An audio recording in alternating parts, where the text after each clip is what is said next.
شادی میں بیجا اخراجات کرنے کا شرعی حکم کیا ہے؟ اللہ رب العالمین نے قرآن میں ذکر فرمایا ان المبذرین کانوا اخوان الشیاطین. بہت بڑی بات رب کے کلام میں آ گئی. فرمایا فضول خرچی کرنے والا وہ شیطان کا بھائی ہے. فضول خرچ کرنے والا. اور میں ایک حدیث پاک سناؤں، اس پر بات یقین کرنے کے مکمل ہی ہو جاتی ہے. اللہ کے محبوب نے فرمایا کہ وہ نکاح عظیم ہے، بابرکت والا ہے جس میں خرچہ کم. اگر ہم خرچے کے حوالے سے اتنا بیلنس رکھیں اور جو شریعت مطہرہ نے جو آسانیاں دی ہیں، اگر ہم اس پر چلیں گے نا تو دونوں طرف سے آسانی ہو جائے گی. اور دیکھیں وہی بات ہے کہ اللہ رب العالمین نے مرد کو کفیل بنایا. عورت کی برکت سے تو آپ کے رزق میں برکت ہو جائے گی، لیکن معزز بھکاری بننے کو نہیں کہا شریعت نے کہ آپ مانگتے رہیں، فرمائشوں کی لسٹ جاتی رہے. اس معاشرے کو ہم ختم کریں گے اور جتنا نکاح کو آسان کریں گے نا اتنا پھر گناہ مشکل ہو جائے گا. اور یہ جملہ یہ بار بار کہنا کہ میں اس جھنجٹ میں نہیں پڑتا، تو یہ تو پھر آپ یوں سمجھیں کہ اللہ کے محبوب صلی اللہ علیہ وسلم نے ارشاد فرمایا کہ النکاح من سنتی. ٹھیک ہے، دوسری حدیث پاک کا حصہ ملا، لیکن اس حدیث پاک کو اگر اس کے ساتھ ذکر کریں تو بات واضح ہو جاتی ہے کہ فمن رغب عن سنتی فلیس منی، کہ جو میری سنت سے منہ موڑے اس کے مجھ سے کوئی تعلق نہیں ہے. یہ اندازہ لگائیں. تو نکاح عام طور پر سنت موقدہ شریعت نے رکھا، ایک عظیم معاملہ رکھا.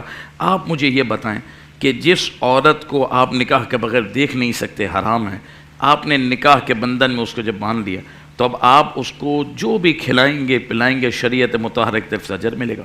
فرمایا اہل و عیال پر خرچ کرنے کی برکتیں ہیں. اور آپ نے جو فرمایا اگر فضول خرچی ہم کم کر دیں، دیکھیں شریعت میں کیا ہے، ایک ولیمہ رکھا گیا ہے. جی ولیمہ بھی کیا ہے، حضور نے اپنے صحابی کو فرمایا ولو بشاتن، اگرچہ ایک بکری بھی کر لو تو تم ولیمہ کر لو. نکاح کتنا آسان تھا، کتنا نارمل تھا. یہاں تو آپ 6 مہینے پہلے، سال پہلے آپ اس کا اہتمام شروع کرتے ہیں. اگر بچی پیدا ہو گئی ہے تو ماں باپ کو پہلے ہی فکر ہو جاتی ہے. حالانکہ بیٹی تو رحمت ہے. فرمایا تم نے اس تربیت کر دی. حضور فرمایا تو تمہارے لیے جنت ہے، یہ بوجھ تھوڑی ہے. بیٹی تو رب کی بارگاہ سے جنت ملنے کا مجدہ ہے. جس کو بیٹی عطا ہوئی اشارہ مل گیا کہ رب نے تیرے لیے جنت کے دروازے کھول دیے ہیں. اب تجھے تربیت کرنی ہے، اچھی جگہ نکاح کرنا ہے. تو میں یہ کہنا چاہوں اتنا شریعت نے آسان رکھا ہے، لیکن بات یہ کہ دونوں طرف سے عمل ہو. ڈیمانڈ کے پرچے جاتے رہیں گے. اور دیکھیں ایک ہی بات ہے کہ اگر آج آپ کسی پہ بوجھ بنیں گے تو پھر خدا نہ خواستہ آپ کے لیے بات نہیں ہو سکتی. آگے آپ کی بھی تو اولاد ہے نا. اب بتائیں سکیدہ پاک آپ کو حضور جان عالم جہیز کیا دی ہے؟ جو سکیدہ پاک کو مختصر جہیز، ایک گدا حضور نے پیش فرمایا سکیدہ پاک کو، مشکیزہ اور چکی مسلح.